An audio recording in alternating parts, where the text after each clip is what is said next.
कई बात पेंडिंग में है, तो थोड़ा सा और स्पीड से जाने के लिए मैं चाहूँगा। पिछले दिनों में हम लोग मनन कर रहे थे भय के बारे में, डर, खौफ। उसमें हमने देखा दो प्रकार के भय। पहला, अनवांटेड, अननेसेसरी, सिंफुल फियर्स, पापमय भय, जो कभी हमारे जीवन में होना नहीं चाहिए। प्रोहिबिटेड, मना किया गया डर लोगों में बना रहता है। उनके बारे में हमने कई बातें देखा और हमें बिल्कुल भी चिंता नहीं करना चाहिए, हमें व्याकुल नहीं होना चाहिए, क्योंकि हमें एक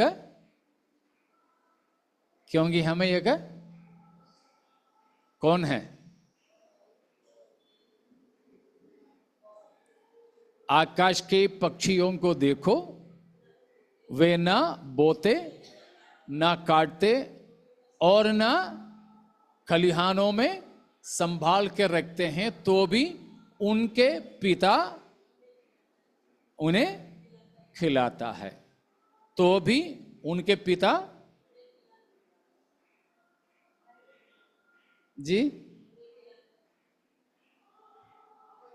सही है ना? सही है।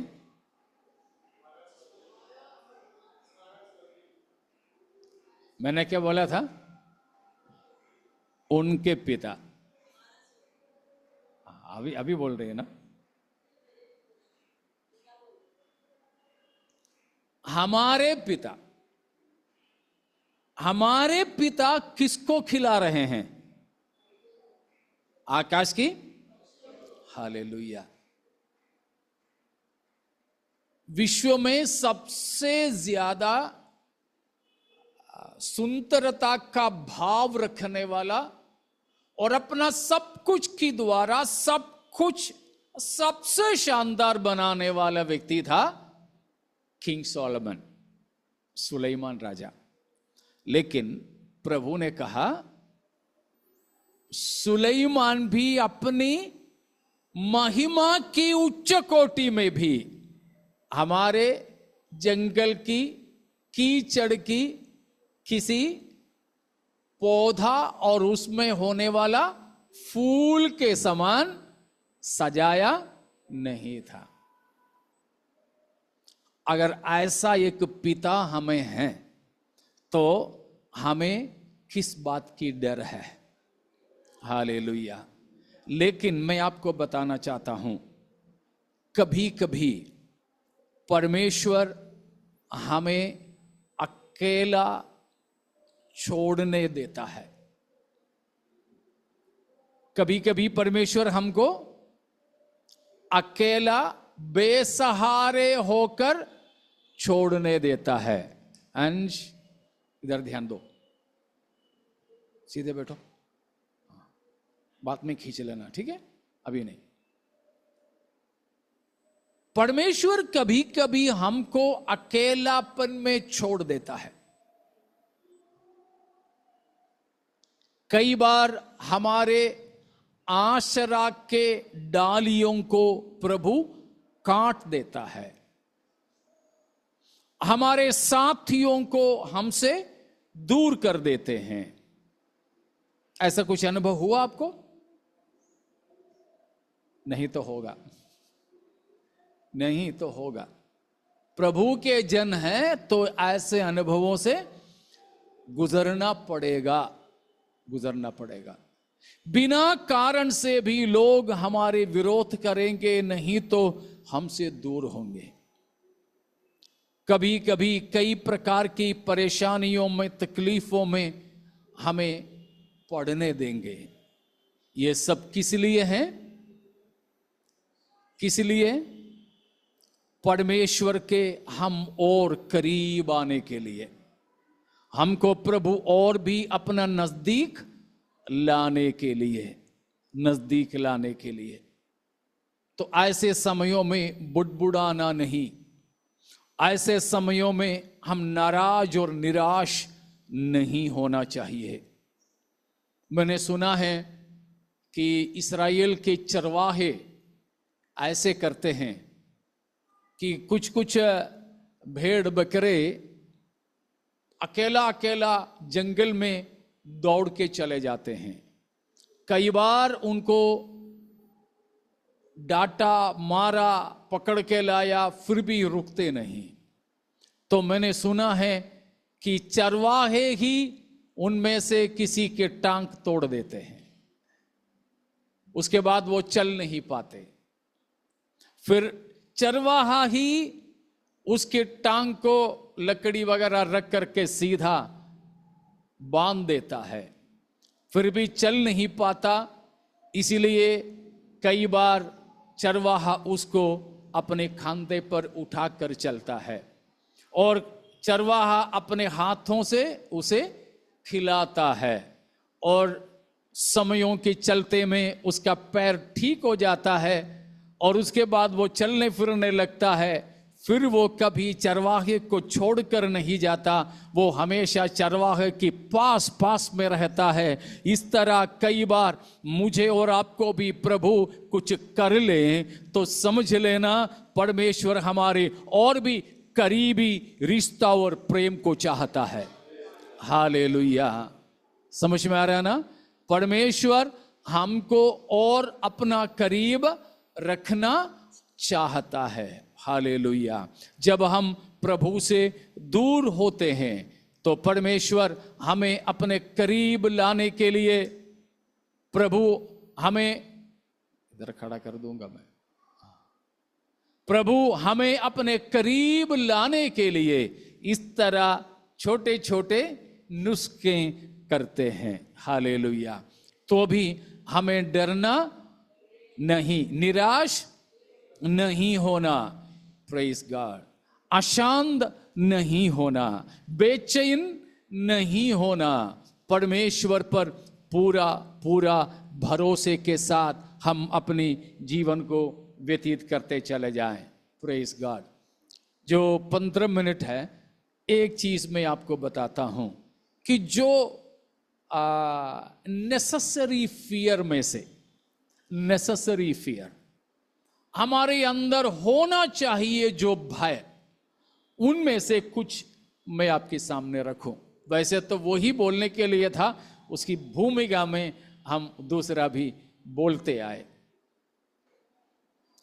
तो इस साल की शुरुआत में मैंने आपको बोला हुआ संदेश है ये कि हम प्रभु के जन होकर, पवित्र लोग होकर, हमारे जीवन में कुछ भय होना भी चाहिए, कुछ भय होना भी चाहिए।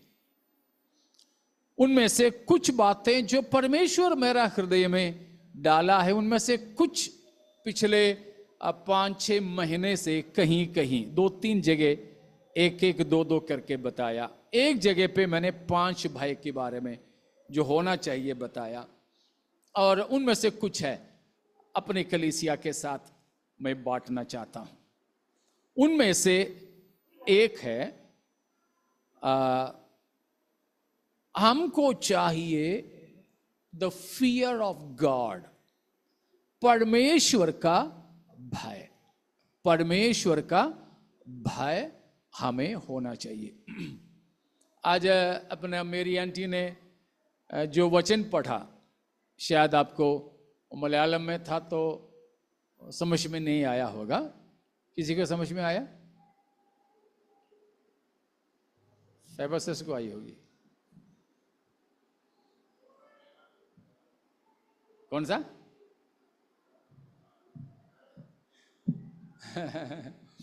एक्लीसियास्टस आखिरी अध्याय, सभोपदेशक आखिरी अध्याय, उसकी आखिरी वचनों को पढ़े थे। क्या लिखा है? सब कुछ सुना गया कि सुनाया गया है? सुना गया। अंत की बात यह है, परमेश्वर का भय मानो, पालन करो। उसका एक ही हिस्सा हमें चाहिए, परमेश्वर का भय मानना। परमेश्वर का भय मानना बुद्धि का मूल है। नीति वचन में भी लिखा है, भजन 111 में भी लिखा है।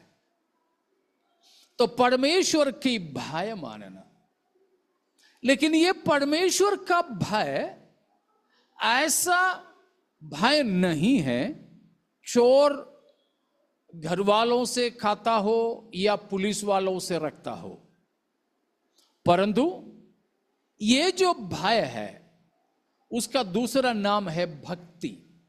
फियर ऑफ गॉड का मतलब है भक्ति, गॉडलीनेस, भक्ति।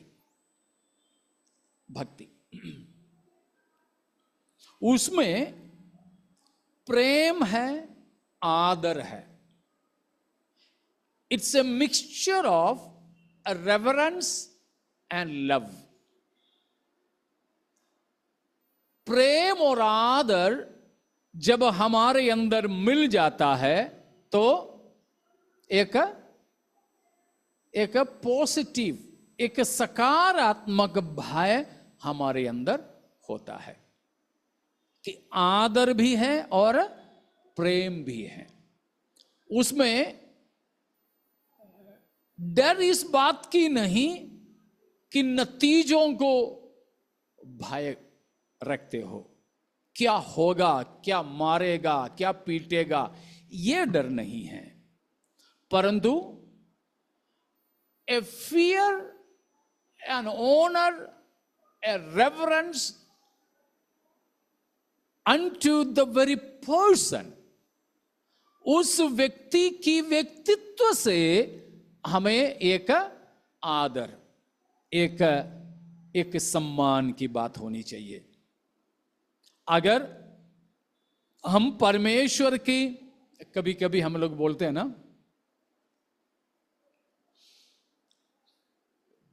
मान लीजिए मैं रूफस को मार रहा हूं, रूफस को मैं मारते समय बन्नी ब्रदर उधर आया, बोला कि पास छोड़ो ना, मार खाने लायक है इसलिए मैं मार रहा था, मेरा गुस्सा नहीं उतरा पूरा, और जो किया है गलती उसके लायक पनिशमेंट, दंड दिया भी नहीं, लेकिन बन्नी ब्रदर आया, बोला कि पास्टर छोड़ो, मैं मारना बंद कर देता हूं, और उसके बाद मैं रूफस को बोलूंगा मैंने ना बन्नी अंकल का आदर किया इसलिए कि मैंने तेरे को छोड़ा है, याद रखना। तो उधर मैं डरा नहीं उनसे, लेकिन उनकी पर्सन के लिए, उनकी व्यक्तित्व के लिए मेरे अंदर एक आदर है, मैं उनको सम्मान देता हूं, इसलिए उन्होंने जो कहा वो मैंने माना, वो मैंने माना। तो एक व्यक्ति के लिए हमारा आदर सम्मान, केवल आदर सम्मान ही नहीं, उसमें क्या भी मिलाया है, प्रेम भी मिलाया। तो एक मनुष्य के लिए हमें ऐसा है, तो परमेश्वर के लिए कितना ज्यादा होना चाहिए। जब परमेश्वर की ऐसा हम आदर करेंगे, ऐसा हम परमेश्वर की सम्मान करेंगे, तो परमेश्वर की जो नापसंद का है वो कुछ भी नहीं करेंगे। नापसंद का नहीं करूंगा, क्योंकि ना मैंने अपने जवानों की सभा में यिर्मयाह की नबूवत से एक बात पढ़ के सुनाया था कि या यिर्मयाह की समय हमारे यिर्मयाह मेरा ख्याल से अध्याय में भूल गया, फिर भी देख लेता हूं।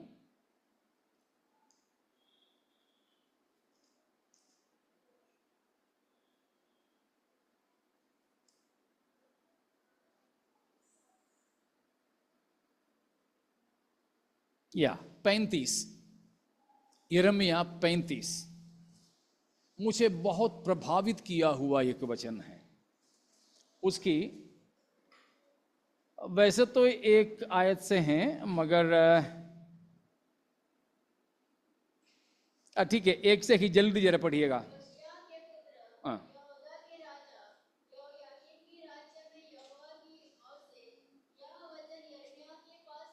हाँ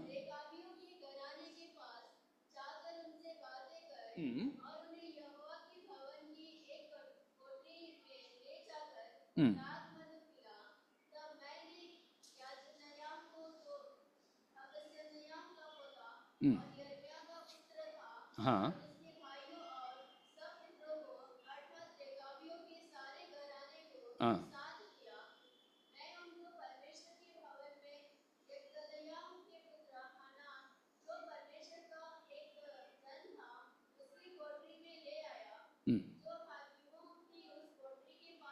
या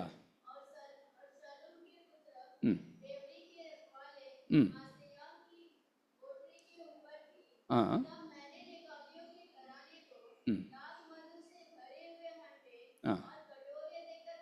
या रुकिए। परमेश्वर ने यिर्मयाह से कहा तू एक घराने में जाके उन लोगों को ले आना मंदिर की एक विशेष जगह पे, और उनको दाख मधु पीने देना। उस तरह यिर्मयाह ने क्या किया? यिर्मयाह 35 उसकी 1 से लेकर हमने पढ़ा है, और उसकी 5वां वचन में लिखा है कि वहां मैंने रेखाब के वंशजों के समक्ष द्राक्षा रस से भरे हुए बर्तन एवं प्याले रख दिए और उनसे कहा इनका सेवन करो। दारू पीने के लिए उनको यिर्मयाह ने दारू ला करके दिया, नहीं तो दाख मधु दिया और बोला पियो। लेकिन अब है मुख्य बात, आगे पढ़ो बेटा। हम नहीं पिएंगे। उन लोगों ने जवाब दिया हम नहीं पिएंगे। क्यों?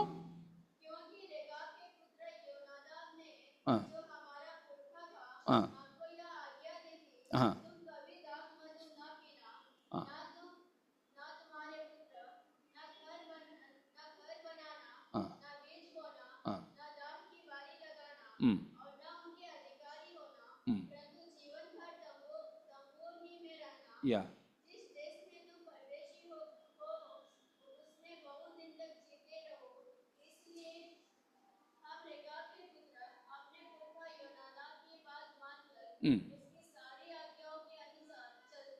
हालेलुया। देखा, यह बहुत ही शानदार एक बात है। अभी वो दादा जिंदा है जिसने आज्ञा दिया था? नहीं है। वो दादा जब जिंदा था तो इनको, इनके नातिन पोतन को बोला क्या क्या नहीं करना। उनमें से एक था दाख मधु नहीं पीना। अब वो मर गए, इनकी पापा भी शायद नहीं रहे भी, ये बच्चे लोग हैं, उनको अभी नबी ला के पिला रहा है परमेश्वर की कहने पर। लेकिन परमेश्वर, उन्होंने कहा हम नहीं पिएंगे। तो इस दृष्टांत से परमेश्वर इस्राएलियों को सिखा रहा है, देखो, एक दादा ने बोला तो नातिन पोतिन तक उसकी आज्ञा मानते आ रहे हैं। वो बोलने वाला मर गया तब भी, लेकिन मैं तो मरा नहीं, मैं तुम्हें आज्ञा देने वाला परमेश्वर जिंदा हूं। बीमार पड़ा क्या? आईसीयू में है? वेंटिलेटर में है? नहीं, मैं अभी भी हूं, तो भी मेरे सामने ही तुम क्या करते हो? मेरी आज्ञाओं का उल्लंघन करते हो। फिर तो तुम बड़े बोल बोलते हो कि तुम मेरे आदर करते हैं। यह है आदर? बिल्कुल भी नहीं। तो देखें, हमें परमेश्वर का भय मानना चाहिए। परमेश्वर का भय माने हम परमेश्वर से प्रेम करेंगे, प्रभु की आदर और सम्मान करेंगे। जब परमेश्वर से प्रेम करते हुए आदर सम्मान करेंगे तो परमेश्वर की नापसंद का कोई भी चीज हम अपने जीवन में नहीं करेंगे, गुप्त जीवन में भी नहीं करेंगे। मैंने इसलिए हमारे बच्चों को बोला है, बेटा मैंने तुमको बोला है जो चीजें, मैं मर भी जाऊं और मैं तुम्हें देख भी नहीं लूं तो भी तुम उन बातों को मान ले, तो ही ये सच्चा प्रेम और आदर है। तो प्यारो, हमारे अंदर परमेश्वर के प्रति ऐसा भय, परमेश्वर के प्रति ऐसा आदर और सम्मान पैदा हो सके। आइए हम अपने जीवन को समर्पण करते हुए प्रार्थना में जाएंगे। बाकी भाग प्रभु चाहे तो अगले हफ्ता हम मनन करें।